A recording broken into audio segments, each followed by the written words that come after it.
les ébriers de Blocos, de Petit Cocody, on va dire même de Lokoduro et autres, ils n'ont pas de village à Tiebissou. Ils n'ont pas de village à Korogo.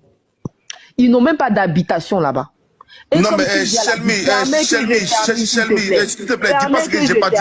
Non, mais non, dis pas ce que j'ai pas dit. Non, dis pas ce que j'ai pas dit. Non, je suis encore là. Non, dis pas ce que j'ai pas dit. Non, je peux pas faire ça. J'ai dit que oui, je vais fêter maintenant à Tiebissou, oui. Mais qui empêche maintenant, qui empêche maintenant un hébreu d'aller construire à Korobi, venir fêter à Abidjan? Qui l'empêche? Mais laisse-moi parler. Qui t'a dit que les hébreux n'ont pas de maison à l'intérieur ou dans d'autres villes en fait? Qui t'a dit que les hébreux n'ont pas de maison dans d'autres villes? Voilà. Mais toi, les hébreux n'ont rien en Côte d'Ivoire si c'est pas Abidjan. Quel hébreu est venu te dire ici, moi je n'ai pas de maison dans d'autres villes? Aucun hébreu. Mais les hébreux revendiquent leurs droits de terre. Les hébreux revendiquent leur village. Les hébreux ne revendiquent pas leur maison. Les hébreux ne revendiquent pas leur construction immobilière. Les hébreux revendiquent de Hachan et d'Adjamé revendiquent le fait que c'est leur village et que c'est là qu'ils font les fêtes des générations et que c'est là qu'ils célèbrent leurs ancêtres. Vous les Kémites, en tout cas je parle des Kémites, les Kémites qui aimaient bien dire oui, il faut qu'on retourne à nos terres. Les hébreux qui sont l'un des peuples en Côte d'Ivoire, qui sont l'un des principaux peuples à fêter la fête des générations. Ces hébreux-là revendiquent leur village. Moi, si c'était dans mon village qu'on cassait, je leur dis, mais si vous cassez mon village, si je quitte Abidjan, mais où est-ce que je vais aller me reposer? Alors que eux, ils ne peuvent même pas dire où ils vont aller se reposer. Parce que généralement, le village est la terre du repos. Généralement, dans nos cultures ivoiriennes, le village est la terre du repos. Lorsque nos parents finissent d'avoir de l'argent à Abidjan, ils vont se reposer dans leur village. Ils vont construire dans leur village. Parce qu'à l'âge de la retraite, ils veulent pouvoir profiter du repos que leur offre le village. Mais finalement, ces pères de famille qui se sont vus expropriés de leurs biens de façon illégale par l'État de Côte d'Ivoire, par le gouverneur, ces personnes vont aller déposer leurs biens où? Ils vont aller se reposer vers où? Il a été dit même dans l'accord qui a été signé de façon préalable entre les premiers chefs du village et le peuple et l'État de Côte d'Ivoire que ça devait s'arrêter à 13 mètres. Ils ont même fait un zèle. Ils sont allés jusqu'à de 50 à 60 mètres. Donc ils ont détruit des maisons mais qu'ils ne devaient pas détruire. Ils sont allés loin. Et en tant que médecin après la mort, le gouvernement vient avec son on va dire son porte-parole pour dire oui, effectivement, ils ont agi de façon illégale, que maintenant ils sont ouverts aux discussions. Mais depuis le début, les chefs Hachan voulaient discuter. Les chefs Hachan voulaient échanger avec eux. Les chefs Hachan ont demandé à ce que l'accord préalable qui a été signé en 2010 soit revu. Parce que bien évidemment, il y a de nouvelles choses qui rentrent en ligne de compte. Mais on n'a pas écouté les chefs Hachan. Ils ont fait un bras de fer jusqu'au point où des personnes qui soutenaient le gouvernement ont traité ces personnes de rebelles. On traitait ces personnes de rebelles sur d'autres lives. Que la rébellion doit être matée. Des gens qui vivent dans leur village, qui ont vu leurs enfants grandir dans ce village, qui ont enterré leurs parents dans ce village-là. On les traite aujourd'hui de rebelles. Ces personnes qui ont donné Agban, le camp d'Agban, pour qu'on construise, comment on appelle ça, le camp des militaires. Ces personnes qui ont donné leur terre à la gendarmerie, à la police. Ces personnes-là, aujourd'hui, on les traite de rebelles. Ces personnes qui ont donné le plateau à Oufoué, on les traite de rebelles.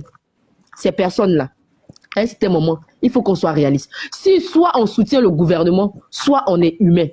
Mais je ne peux pas accepter que des gens soient inhumains, en fait. Que des gens soient inhumains au point même de ne même pas s'intéresser à la douleur d'autres peuples.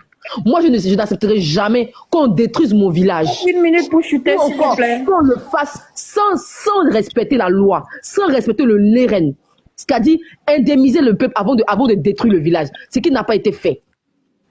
Ce qui n'a pas été fait. Encore même les chefs Hachan ont proposé que pour faire la destruction, là, on va vous fournir des jeunes qui vont vous aider.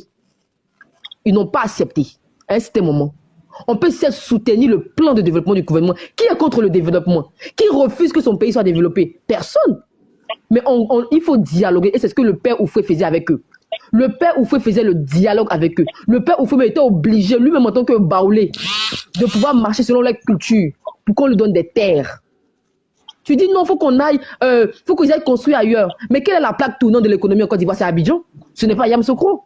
Ce n'est pas Odiéné, ce n'est pas Boaké, c'est Abidjan qui est la plaque tournante de l'économie en Côte d'Ivoire. C'est Abidjan qui est la ville financière. Le jour où le gouvernement va décider de faire effectivement la décentralisation, les gens ne viendront pas à Abidjan. Les gens iront ailleurs. Mais tant que le gouvernement ne pense pas à une décentralisation effective, les gens viendront toujours à Abidjan. Et tant que ce gouvernement, le gouvernement qui viendra, ou ce gouvernement n'est pas assez réfléchi ou sage de faire les choses dans la norme, en décentralisant les choses, en évitant les usines à aller dans d'autres villes du pays pour apporter le développement, on ne pourra jamais parler de développement. Parce que, merci Shelmy. Shelmy, bois de l'eau. Tu auras un second tour. Non, pardon, attends. Parce que le développement n'est pas dans une seule ville. Le développement, c'est non, bois de l'eau, ma chérie. Non, je suis désolée. Je suis fatiguée de tout ça, en fait. Et puis, j'aimerais dire aux juristes, je dis aux juristes qui viennent ici, là, de ne pas nous prendre des enfants. Donc, quand ils viennent nous dire des articles, là, ils n'ont qu'à dire ici, quand c'est écrit en bas, sauf pour cause d'utilité publique, là, ils n'ont qu'à dire c'est quoi. Et puis, ils ne veulent pas nous prendre des enfants, ils nous disent, ouais, nous prendre des châtiments. Il n'y a aucun châtiment. Je dis, haut et fort, pour ça, là, je suis d'accord avec l'État. Voilà, parce que là, je pense. Non, Nina, parce qu'ils s'attendent à autre chose. Ils sont là, veulent nous malmener. Ferme ton micro. Ferme ton micro. Ok, Nina, je fais mon micro. Nina, je fais mon micro. Chelmy, attends, je fais une motion. Ferme ton micro. Je voulais rectifier le dossier. Il vient nous en demi avec les textes. Jonathan, je veux rectifier quelque chose rapidement, Shelmy. J'ai dit, c'est moi qui ai dit que la terre appartient à l'État, ok? Mais j'ai mis un griffe. La terre n'appartient pas à l'État, ok? Parce que il faut aller discuter d'abord avec les chefs terriens, ok, les rois, pour pouvoir obtenir quelque chose de la terre là et travailler dessus. Sinon, s'ils ne donnent pas l'accord, vous ne pouvez pas travailler. C'est la terre qui n'est pas immatriculée. Je viens, il faut qu'on se comprenne. Il faut qu'on se comprenne. Et j'ai dit que pour que l'État puisse obtenir même la terre, il faut qu'il aille discuter d'abord avec les chefs terriens. Ils n'ont pas le choix, sinon ils ne pourront pas travailler sur cette terre. Et je l'ai dit et je répète, c'est très important pour que chacun de nous soit clarifié dans sa position. Voilà, moi je suis contre ce qui s'est passé parce que je ne peux pas accepter qu'on aille détruire mon village. La manière dont John ne va pas accepter qu'on aille détruire Tchébissou, son village, c'est la même manière, moi je n'ai pas accepté qu'on vienne détruire le village de Brié. Je suis désolé. L'État pourrait trouver une autre route pour pouvoir partir, pouvoir faire le projet. C'est pas un débat. Mais venir traverser un village sans même d'abord dédommager, indemniser les populations, ça a été, ils ont fait un peu de trop. Et ça, moi, je peux vous le garantir que je ne suis pas sûr que ce projet prendra forme. Ce projet prendra forme là-bas. Moi, je suis assis calmement sur mon tabouret et puis, je vais regarder où ça va partir. L'État serait bien de venir discuter. Monsieur la motion, c'est 1 minute. On va écouter Monsieur Cœur Étoile. C'est bon boy. Il n'a plus de nom. Nina. Nina, tu sais pas. Mais ils l'ont bien mal. Il a créé de nom. Ils l'ont bien mal, je l'ai gbéréman là. Il a créé de nom. Oh, Adam, je suis assise par terre. Bonsoir à tous et toutes. Je pense qu'on est en train de se fourvoyer dans ce dossier-là. Le dossier, il est simple. Le gouvernement RDR a échoué. Ils ont échoué lamentablement. Et c'est patent. C'est patent. Ils n'ont pas réussi à faire ce qu'on appelle la décentralisation. Ils veulent tout regrouper à Abidjan. Abidjan n'est pas la seule ville de Côte d'Ivoire. Faut qu'on le comprenne. Et il y a seulement celui qui n'a pas de terre, qui veut s'approprier les terres des autres et les détruire. Faut que vous le compreniez. Le nord est 2 fois plus vaste qu'Abidjan. Le nord, là, il est 2 fois plus vaste qu'Abidjan. C'est au nord, là-bas, il y a tellement de places. Si ce gouvernement-là avait réussi, le nord, aujourd'hui, après 14 ans, serait plus développé qu'Abidjan. Vous voulez déplacer les problèmes pour nous envoyer à gauche, à droite, devant, derrière. Il y a pas de problème. Ils ont échoué. Le vrai problème, ils ont échoué. Ils veulent, comme d'habitude, mettre la peinture. Abidjan, tout le monde sait que Abidjan est surpeuplé.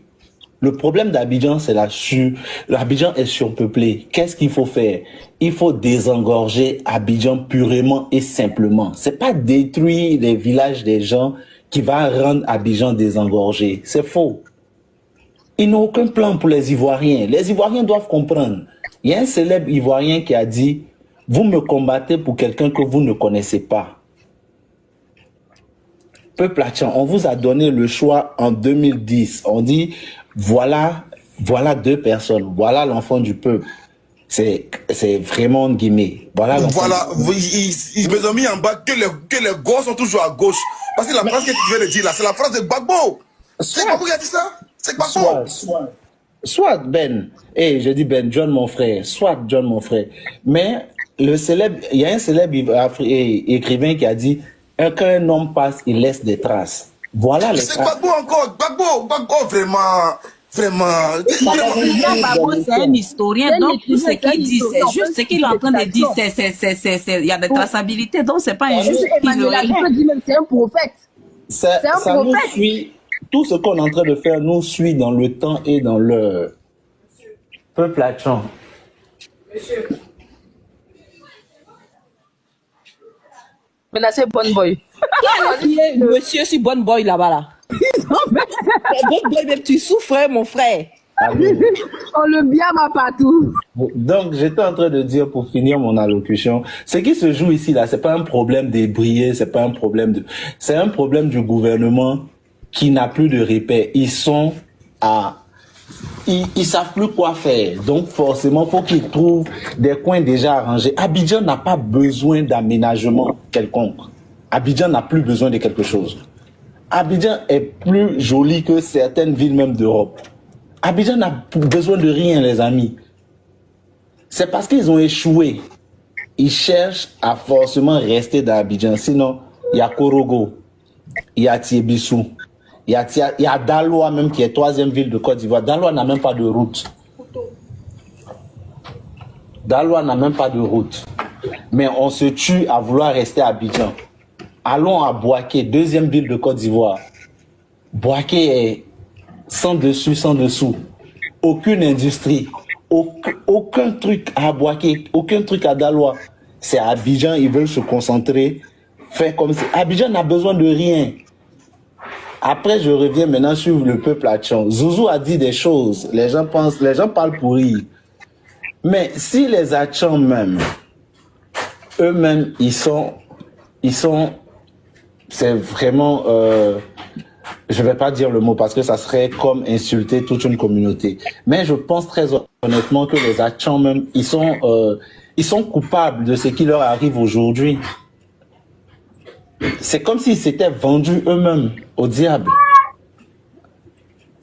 Quand je pense que d'autres personnes ici se sont indignées quand ils ont nommé Cissé Ibrahima Bakongo comme gouverneur d'Abidjan, qu'est-ce que les Hachons même ont fait? Ils sont restés muets sur la question. Quand on va parler, les gens vont dire non, vous êtes xénophobes et tout. Mais allez au nord. Allons au nord. Allons au nord. Même pour être maire au nord, ton nom doit être du nord. À un moment donné, là, vous faites comme si vous ne lisez pas les choses, vous ne lisez pas entre les lignes. Pourtant, vous lisez entre les lignes, vous voyez. Vous voyez entre les lignes. Le problème de la Côte d'Ivoire, faut pas qu'on se leurre, c'est les gens du Nord. Pourquoi je le dis? Je vais vous donner quelques illustrations. Avant de venir au pouvoir, ils nous ont sorti que ils ont pris les armes pour faire la guerre parce que au Nord, parce que les Nordistes étaient empêchés de porter boubou, parce que les Nordistes, après 14 ans de pouvoir, malgré ça, tous les grands immeubles de Côte d'Ivoire, à Abidjan, au sud, appartiennent en majorité aux Nordistes. C'est qu'il y a un problème. Et certains Ivoiriens ont cautionné ça. Ils ont accepté le fait que ces gens-là nous instrumentalisent comme ça, en faisant croire à l'opinion nationale et internationale qu'ils étaient marginalisés en Côte d'Ivoire. D'autres ont accepté. Mais aujourd'hui, ce sont les retombées sur nous. Prenez les immeubles à Abidjan et partout. Les propriétaires sont des Ivoiriens venant du Nord. Les maisons qu'on loue à Abidjan, là, c'est pour qui? La majorité. C'est pour les Ivoiriens venant du Nord. Pourquoi ils ne construisent pas au Nord? Pourquoi le RHDP dans lequel le Begré Mambé et les autres là même sont, pourquoi les Begré Mambé, en tant que RHDP, ils ne vont pas être candidats au Nord? Et puis on va lire dans l'histoire de la Côte d'Ivoire, par exemple, un Kwasi qui est maire au Nord. Pourquoi ça n'arrive pas? Mais Bonne Boy. Mais qui vend ces terrains-là au Nordistes là pour qu'ils viennent construire au Nord? Qui vend ces terrains-là? Je vais venir, je parle de la genèse, John. On vend au plus offrant.